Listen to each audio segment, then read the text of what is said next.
Hello student, आपके YouTube channel versus classes में स्वागत है। आज हम लोग एनटीपी पर 5.6 लीटर कार्बन डाइऑक्साइड में उपस्थित अणुओं की संख्या ज्ञात करेंगे।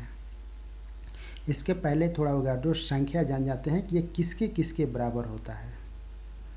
तो चलिए हम लोग देखते हैं। एवोगाड्रो संख्या बराबर होता है किसी पदार्थ के एक मोल में, किसी पदार्थ के एक मोल में। जैसे पिछला हम वीडियो में बताया था कि जैसे सोडियम है, तो सोडियम कितने परमाणु बल होता है 23। तो सोडियम में कितने मोल हुआ 23 मोल हुआ। उसी तरह से मतलब कि किसी पदार्थ के एक मोल में जितने कणों मतलब परमाणु, अणु, आयन या इलेक्ट्रॉन की संख्या होती है, उसी को एवोगाड्रो संख्या या उसको हम नियतांक भी कहा जाता है। इतना तो समझ में आया हो गया कि किसी पदार्थ के एक मोल में, कितने मोल में, एक मोल में जितने कण की संख्या उपस्थित होती है वही एवोगाड्रो संख्या होती है। एक क्वेश्चन आया भी था ग्रुप डी में कि एवोगाड्रो संख्या किसके बराबर होती है, किसको कहते हैं, दोनों क्वेश्चन आया था। तो ये क्लियर हुआ। अब एवोगाड्रो संख्या बराबर क्या होता है, तो देखिए एवोगाड्रो संख्या बराबर एक मोल पदार्थ, एक मोल पदार्थ को हम क्या कहते हैं, एवोगाड्रो संख्या। 1 ग्राम परमाणु द्रव्यमान, चाहे वो परमाणु के द्रव्यमान कितना ग्राम हो, 1 ग्राम हो, या वो अणु के द्रव्यमान कितना हो, 1 ग्राम हो, या आयन के द्रव्यमान कितना हो, 1 ग्राम हो, या इलेक्ट्रॉन के कितना मोल हो, 1 मोल हो, ये सब किसके बराबर होता है, एवोगाड्रो संख्या। और एवोगाड्रो संख्या किसके बराबर होता है, 6.022 × 10⁻23। एनटीपी पर किसी गैस के लिए इतना लीटर यानी 22.4 लीटर का आयतन भी एवोगाड्रो संख्या के बराबर ही होता है। तो जब ये हम लोग जान गए कि एवोगाड्रो संख्या 22.4 लीटर यानी 22.4 लीटर आयतन के बराबर होता है, तब इसमें हम चलेंगे कि ये जानकारी हो गया। तो एनटीपी पर, अब क्वेश्चन पर चलते हैं कि एनटीपी पर 5.6 लीटर कार्बन डाइऑक्साइड में उपस्थित अणुओं की संख्या ज्ञात करें। तो एनटीपी पर नॉर्मल टेम्परेचर प्रेशर पर, तो अब इतना जानना है कि कार्बन डाइऑक्साइड में उपस्थित अणुओं की संख्या ज्ञात करना है कितने लीटर में, 5.6 से लीटर में।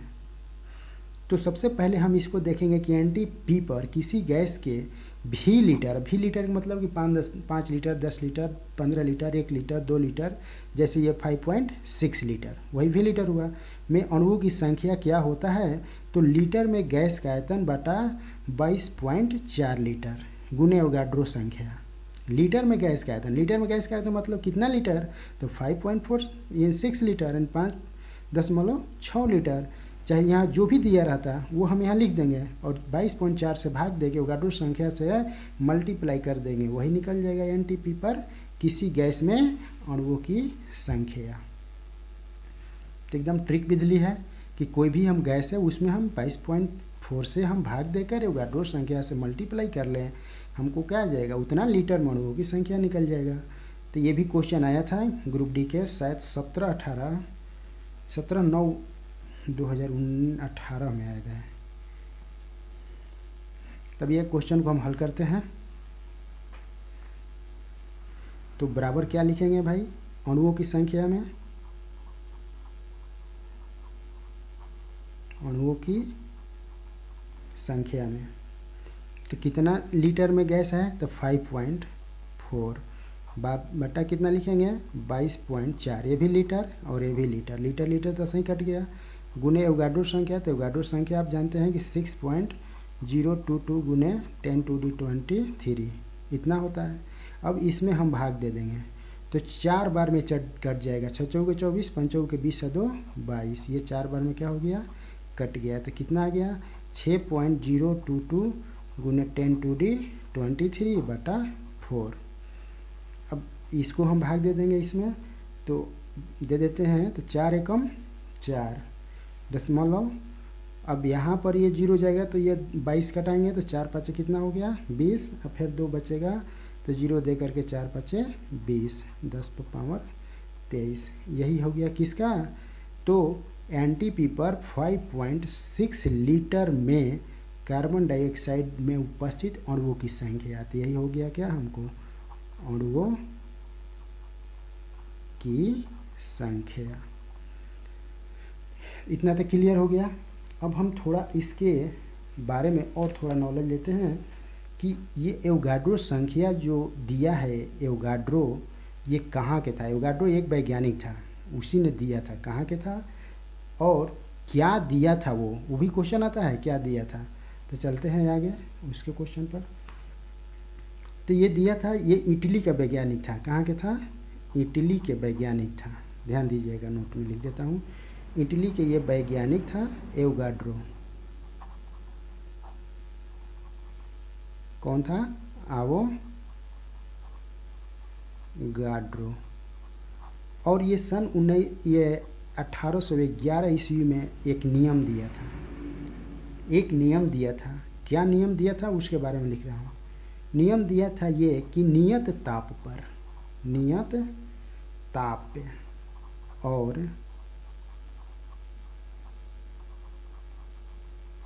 दाब पर सभी, नियत ताप और दाब पर सभी गैसों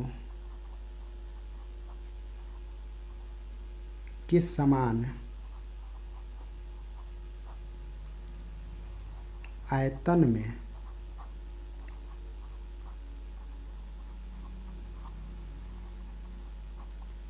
अणुओं की संख्या समान होती है। अणुओं की संख्या क्या होती है, समान होती है।